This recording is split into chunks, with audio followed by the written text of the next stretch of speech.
Welcome to This Explainer. Today we're doing something really exciting. We are synthesizing some incredibly deep theological sources to completely reframe how we view the church. We're moving way beyond seeing it as just a simple religious institution, and instead we're looking at the evidence that reveals it to be a massive, cosmic reclamation project. Seriously, if you thought the biblical narrative was just a series of disconnected moral stories, well, you're definitely going to want to grab a pen for this one.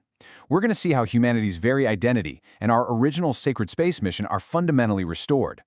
Okay, let's just dive right into a massive cosmic mystery that really sets the stage for our entire analysis. Think about it. If God already had a divine council of heavenly beings, why put humanity on Earth?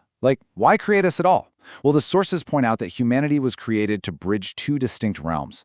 We were placed right here to act as God's earthly ruling family, basically extending the reality of heaven out into the material world. So here is the roadmap for our explainer today. We'll be covering 1. Humanity's unfinished cosmic mission. 2. The crisis of divine glory. 3. Christ, the perfect image. 4. Pentecost and the temple people. 5. Believers as corporate son. And finally, 6. The final glorified destination. Starting off with Section 1, Humanity's Unfinished Cosmic Mission, the Earthly Council. Originally, Adam wasn't just some guy doing yard work in a garden. He was God's royal priestly representative, and his job was to expand the sacred space of Eden across the entire globe.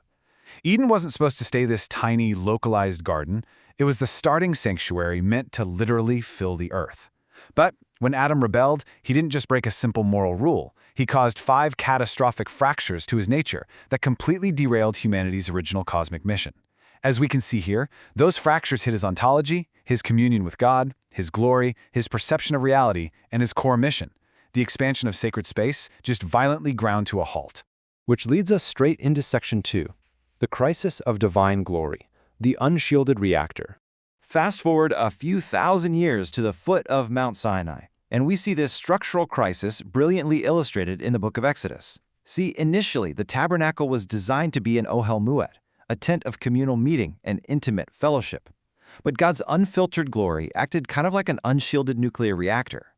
It turned this intended space of intimacy right back into a mishkan, a simple, unapproachable dwelling that literally locked Moses out. The human representative was basically stuck outside on the sidewalk. So the crucial takeaway here is understanding this term, kavod, or glory. It's not just a shiny, bright light. It is the actual heavy and weighty manifested reality of divine life. And because of those 5 fractures of the fall we talked about, flawed humanity had fundamentally lost the capacity to survive direct proximity to it.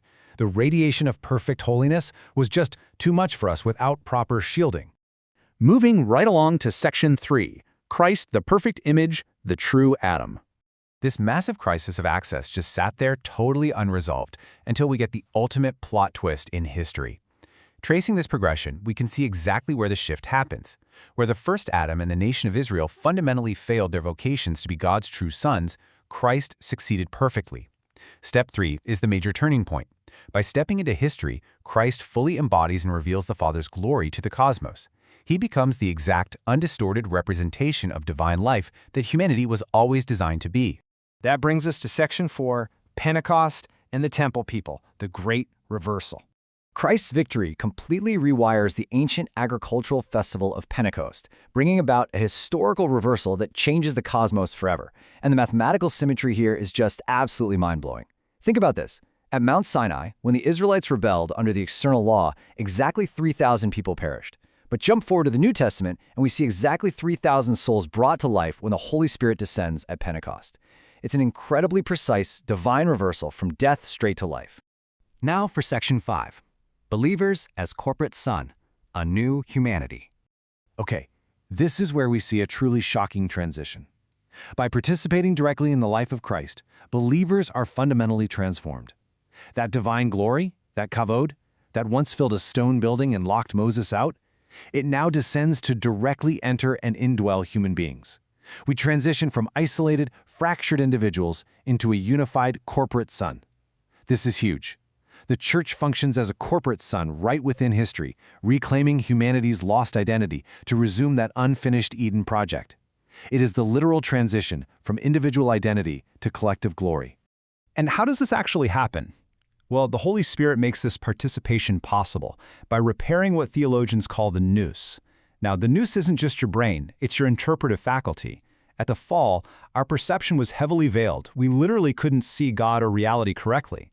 But at Pentecost, the Spirit begins healing our fractured perception so we can finally interpret reality, the kingdom, and divine glory correctly. We finally get our sight back.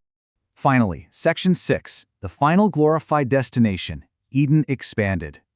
As we wrap up this explainer, let's zoom out and look at the grand finale. Mapping this out chronologically, we can trace the continuous expansion of God's secret space across creation. We start with a localized garden in the dawn of humanity. Then it moves to a portable tabernacle, then a stone temple, then to Christ himself, then to the church via the Spirit, and finally, it pushes outward to a universal new creation. Notice what's missing at the very end.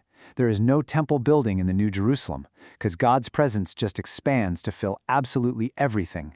The church continues the unfinished Eden mission until the entire cosmos is sacred space. Looking closely at this contrast really hits the nail on the head. We see that Adam started with an individual calling and potential glory in a tiny, localized space. But the church's final state of glorification, which is ultimately completed by the resurrection, is a consummated collective glory. It is a corporate sonship encompassing the entire cosmos. Adam was just the seed, right? The church in the new creation is the fully mature, glorified reality. Ultimately, the veil of misperception is completely removed, leaving us with this profound promise from Revelation: they shall see his face. Humanity's sacred mission ends with the perfect, face-to-face participation in divine glory that we were always meant to have. The knowist is perfectly healed. We can finally bear the weight of his glory without being consumed. So I want to leave you with this final, provocative thought to summarize our whole journey. If the Spirit has turned humanity itself into God's ultimate cosmic meeting place, how are you expanding that sacred space in the world today?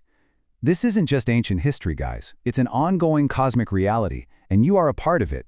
Thank you so much for joining me for this explainer. Keep digging into these incredible texts, and I'll see you next time.